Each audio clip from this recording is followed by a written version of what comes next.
السلام علیکم 6 کلاس. آج ہم آپ کا سبق نمبر 2 یعنی نعت پڑھیں گے. ٹھیک ہے، تو دیکھیے نعت کا پہلا شعر.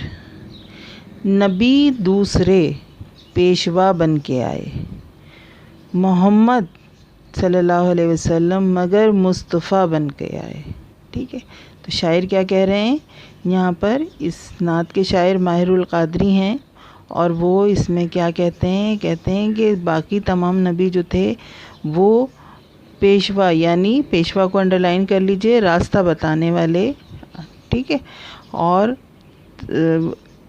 لوگوں کو راستہ دکھانے والے. محمد مگر مصطفیٰ بن کر آئے. مگر ہمارے پیارے نبی صلی اللہ علیہ وسلم کون ہیں؟ وہ محمد مصطفیٰ ہیں. ٹھیک ہے نا، یعنی وہ انسانوں کے لیے رحمت بن کر آئے.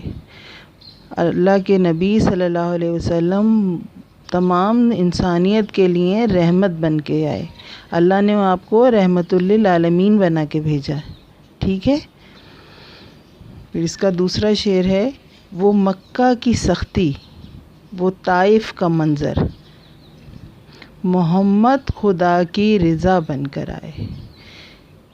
وہ مکہ کی سختی آپ کو پتہ ہے نا کہ جب صلی اللہ علیہ وآلہ وسلم نے اعلان نبوت کیا تو مکہ کے لوگوں نے آپ پہ کتنے ظلم کیے، کتنی سختیاں آپ نے برداشت کی، کتنا آپ کو وہاں پر ستایا گیا اور تنگ کیا گیا. اور پھر طائف کا منظر، آپ نے اسلامیات میں پڑھا ہوگا کہ جب سفر طائف ہوا تھا تو طائف کے لوگوں نے آپ صلی اللہ علیہ وآلہ وسلم پر پتھر برسائے تھے.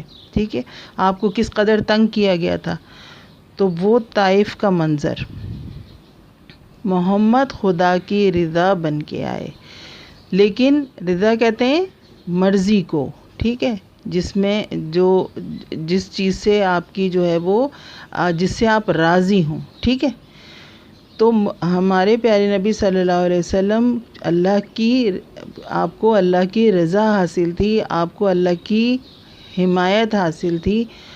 آپ نے وہ تمام سختیاں برداشت کیں، اور پھر ان تمام لوگوں کے لیے آپ نے نہ بد دعا کی اور نہ ہی آپ نے مکہ والوں سے انتقام لیا. ٹھیک ہے، کیونکہ آپ رحمت للعالمین ہیں، تو اس لیے آپ نے ایسا کوئی کام نہیں کیا، بلکہ یہ تمام سختیاں اور سب چیزیں آپ نے اللہ کی رضا کے لیے برداشت کی. ٹھیک ہے، کہ اللہ کو راضی کرنے کے لیے آپ نے یہ دنیا کی تمام سختیاں جو کہ بہت مشکل اور بہت تکلیف دہ تھیں وہ آپ نے برداشت کی. تیسرا شعر ہے. امیروں کو راز اخوت بتایا. راز اخوت کو انڈرلائن کر لیجئے. راز اخوت کا مطلب ہوتا ہے آپس میں بھائی چارہ، آپس میں میل جول، ایک دوسرے کا خیال کرنا. ٹھیک ہے، سب کو اپنا بھائی سمجھنا. غریبوں کے حاجت روا بن کے آئے. حاجت روا کو انڈرلائن کر لیجئے. حاجت روا کا مطلب ہوتا ہے کہ ضرورت پوری کر دینا یا ان کے مسئلے حل کر دینا. تو آپ نے امیروں کو، جو لوگ مالدار تھے، ان کو یہ سکھایا کہ وہ کس طرح سے اپنے غریب بھائیوں کا خیال کریں.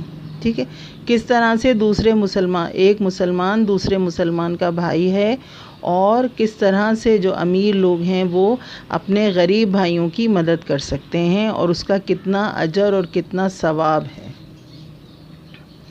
نجاشی بھی خادم. خادم کو انڈرلائن کر لیجئے. خادم کہتے ہیں نوکر کو. ابو ذر بھی خادم.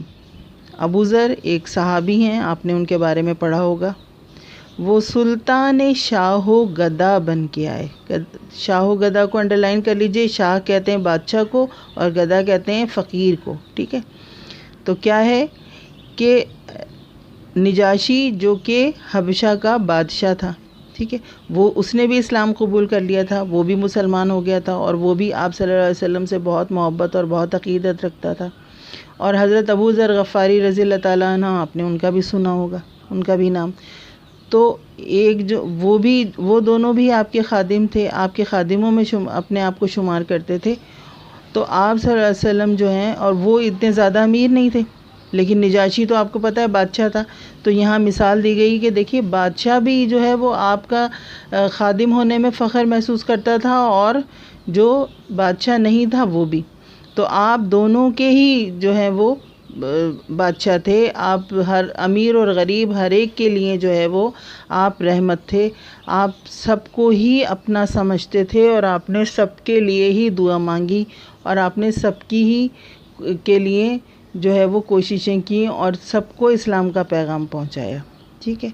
تو اللہ کے رسول صلی اللہ علیہ وسلم ہر ایک کے لیے، یہ نہیں کہ امیر کے لیے ہیں اور غریب کے لیے نہیں ہیں، اور غریب کے لیے ہیں تو امیر کے لیے نہیں.